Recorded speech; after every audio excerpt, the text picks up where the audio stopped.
Hey, this is Bill with verbalbrew.com. I wanted to record a follow-up video talking about some of the panels that happened at C2E2 in Chicago a couple weeks back. Uh, just following up, if you caught the previous one, I discussed some of the releases that were happening with Dark Horse and Valiant Comics. This time I wanted to talk about the IDW panel that happened. They had a pretty big panel with they had a number of different writers and artists sitting in, all talking about their upcoming releases that were happening throughout the calendar year this year. There's a whole pile to get through, so I'm just going to get through it pretty quick. A note that some of this may be old news because I know they have announced some of it at different conventions and things like that already, and they've already done press releases for some stuff. But I figured I'd just get it all together here and give everyone the list of everything that's happening. And it's probably new to someone else too. So one of the first things I saw when I walked in the room was this great image of the Cybermen from Doctor Who and the Borg from Star Trek standing together, and apparently it's part of a crossover series that they're putting together. Sounds like a pretty neat idea. Apparently that's kicking off in May. They have a pile of Star Trek series, but one that caught my eye that they were talking about is one that just happened. It actually already started back in March. It looks like it's a larger volume too, rather than just a standalone comic. But it's just called Star Trek Volume 1.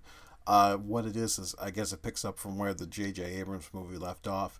And what they're doing is retelling some of the old plot lines and stories from the original TV show that kind of happened in our new universe, in our new timeline and things like that. Volume 2 is scheduled to come out right now in July as well. So that sounds pretty cool. Another new series that they're working on that they were pretty excited about is for The Crow. Sounds like they're kind of rebooting and reinvigorating this franchise. I think they're working with some of the original people that helped put together the original film from back in the mid-90s. And I guess just kind of re-establishing, I guess for lack of a better word, a new kind of look and feel, but kind of very reminiscent of the older look and feel as well. There were a number of Joe Hill items that got brought up. Number one, I guess, is discussing Lock and Key. The next series of that is going to be called Omega, and I guess that's going to be the last series as well. They're planning to wrap up the whole Lock and Key series at sometime next year. There's also going to be one standalone issue that comes out with that as well. But then that's going to be it for it. But he's got a couple other things on the go. He's just a couple of months ago he started a series called Road Rage with his dad Stephen King, and it's a 4-issue series as well that's already ongoing now. In July they're going to have a hardcover edition with all 4 issues together in one single book. I've read a bit of that series so far. It sounds pretty cool. I'm looking forward to checking out the rest of it. Another thing that he's working on too is going to be a prequel series to The Cape called The Cape 1969. It's going to be due out in July.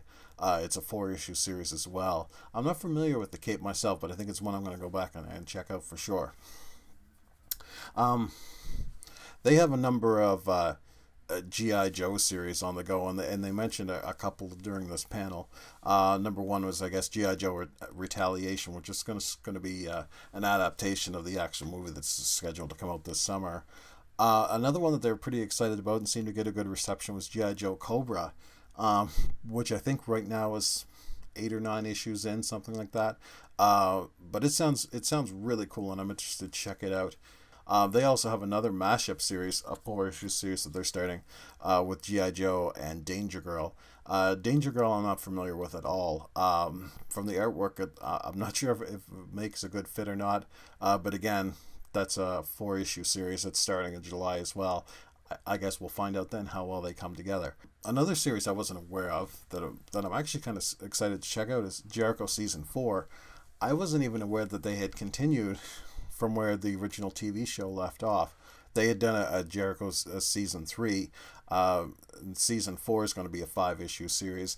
And it sounds like they have some of the writing staff from the original show involved as well, so that should be pretty cool. Another thing that caught my attention is a new Transformers series. Now, they have a number of Transformers series on the go already, but this is a brand new one, so to speak. It's called Transformers Regeneration. It's going back to the original 1980s comics, and literally picking up from where they left off. If I remember correctly, I think it was Marvel that was doing those back in the day. They did 80 issues. Apparently, this is going to kick off in July with issue number 81. But it's just going to have a limited run. They're going to end it at issue 100. But by the look and feel, it looks like they go with a lot of the old school.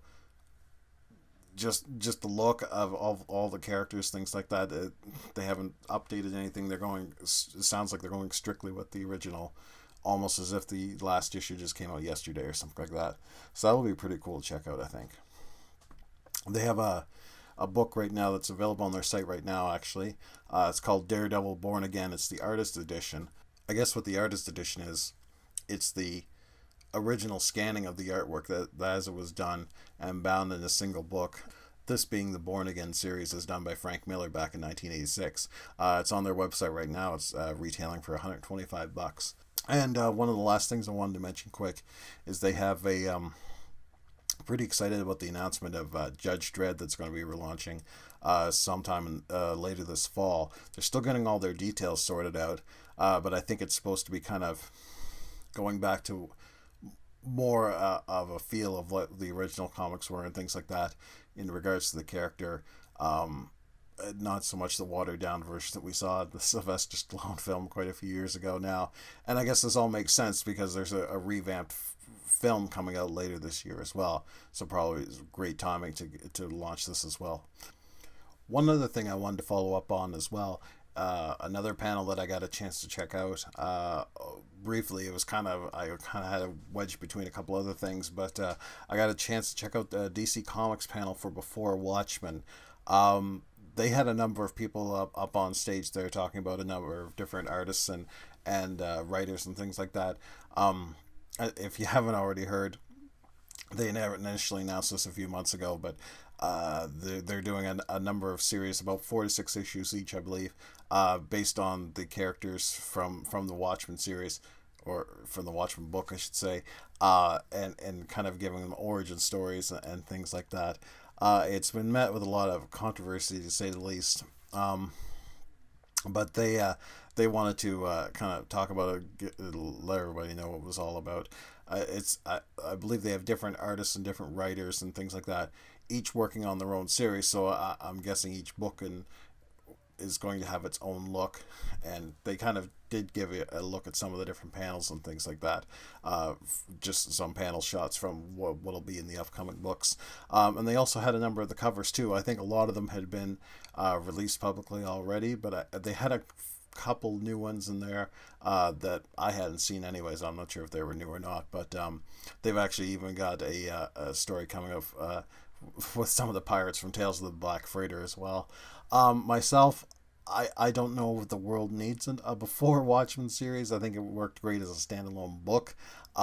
If they want to try it and if they're successful with it, all the best to them. Hopefully it's great. I don't know if they have an actual proper release date yet, but I think it's sooner than later. It may already be in the next month or so, I think.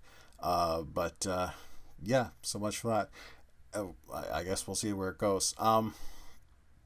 Anyway, thanks for checking this out.